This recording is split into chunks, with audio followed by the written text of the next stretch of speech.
Welcome back. This is Rich Artichoker with Black Wolf Martial Arts, and we're going to continue with our progression of footwork mechanics.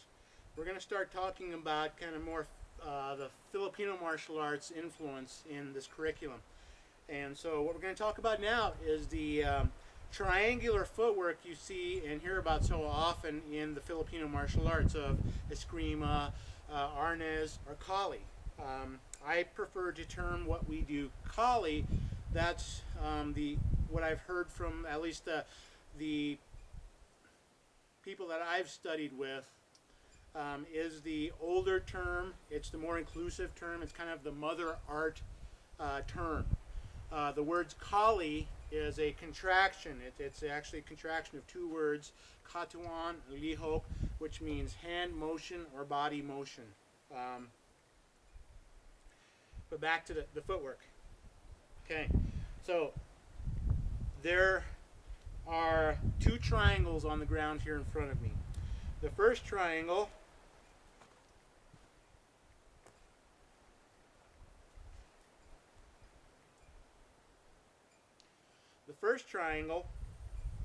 is what we call the female triangle, and it has the base of the triangle out here in front of me, and the tip of the triangle is actually pointing back at me.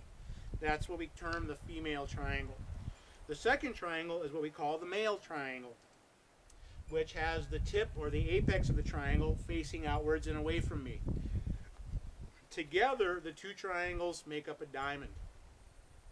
Now, all of these become very important at some point in our training. Right now, we're just going to focus primarily on the female triangle.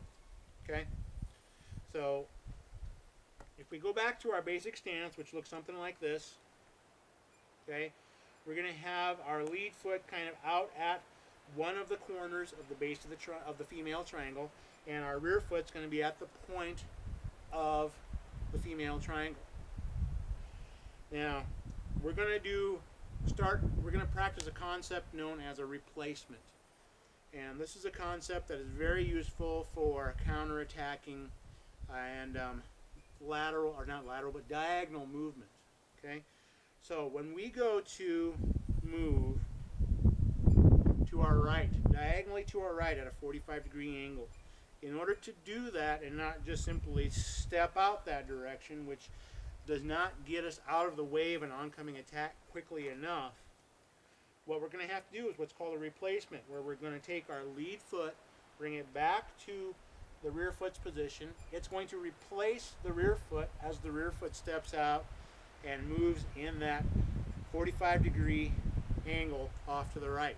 Okay, so that's going to look like this as we step back.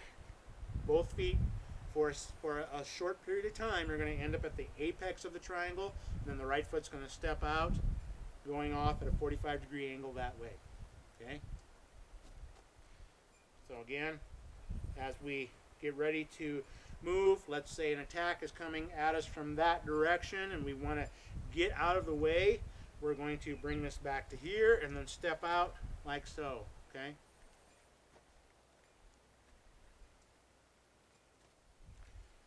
Good. So I want you to practice this. At home, if you've got a place where you can put some tape on the floor, or if you've got some wooden dowels, or maybe you've even got a bunch of eskrima sticks lying around. Whatever works good for you. I actually prefer tape on the floor. It's a little easier to work with. If for some reason I happen to step on one of these sticks, it could roll. You could sprain your ankle. So I do prefer the tape on the floor method. Since we're doing this outside on the grass, this just seemed to work the best. Okay, so again, we're going to go back with that lead foot, which now becomes the rear foot, and step out at a 45-degree angle. And this is what it looks like. And this is what I want you to do. I just want you to practice doing this for a little bit, okay? And as you'll notice, as you bring that lead foot back and replace the rear foot, and the rear foot now becomes the lead foot, your weight shifts. It has to shift in order to make a balanced transition. Otherwise, you're going to lose your balance. Okay? And as you get better at it, you're going to get you're going to lighten up your footwork a little bit. You're going to keep your footwork light, and you're going to kind of bounce a little bit. So as you do that, you're going to have kind of a little bounce step to that. You're going to push off with that lead foot and bounce. And so that way, your both feet don't end up in this very small space where you could easily get knocked off balance for any real length of time. When you get quicker at this and you get better at this, you're going to kind of do a little hop step. So as the lead foot comes back and replaces the rear foot, one foot is always in the air as you're moving. It's going to look like this. Okay?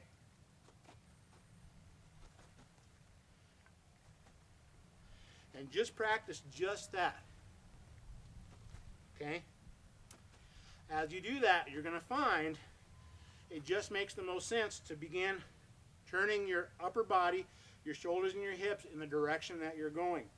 If I'm going to be moving off to the right as I do my replacement, my shoulders and my hips are going to want to turn off to that 45-degree angle to the right. As I do my replacement off to the left, same thing.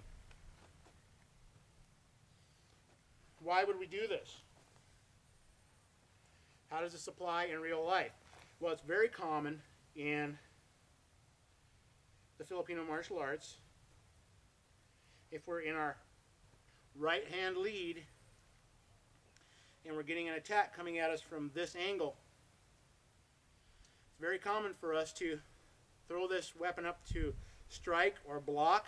And we'll talk about this a little bit later, but one of the basic fundamental concepts of the Filipino martial arts is to do what we call defang the snake, where we'll strike at the weapon hand as it comes in. So as that weapon hand comes in, we're going to defang the snake and get out of the way. Like I said, one of the fundamental concepts is we want to get from that critical pressure, that danger zone pressure area, to minimal pressure. So as that attack is coming in, we're going to strike at the hand as we step back, and then we're going to move out of the danger area where we can finish our counterattack whichever way makes the most sense to us. Okay? So, boom, boom. Okay? So as we do our Kali or our Eskrima, step out, strike, counterattack.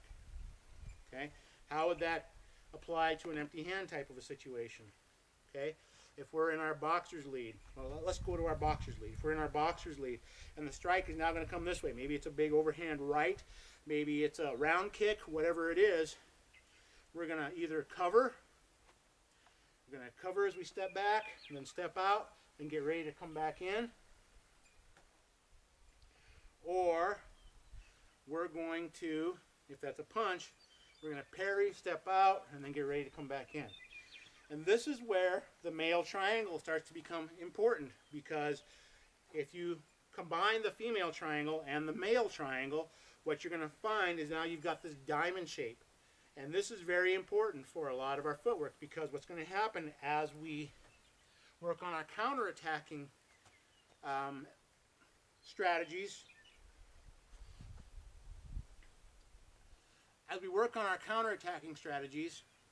we're going to find that what works the best for us is we're going to have to work on stepping out, and then we're going to step back in order to create power and to begin our counterattack and to try to, basically come in and attack with power and be at the right distance.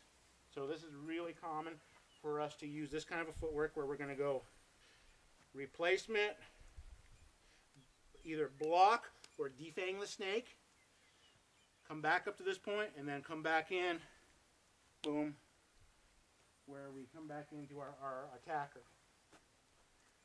So if we were coming this way, boom, and then step back in, okay? So that's kind of what our footwork is going to look like a little bit. Same thing, if we're empty hand, we're going to step out, boom, and then come back in, boom, okay? So hopefully that was helpful. I want you to start working on this material right here. Work on your triangular footwork. Remember those 45-degree angles. I'm going to step out at a 45-degree angle and then step back in at a 45-degree angle. Okay?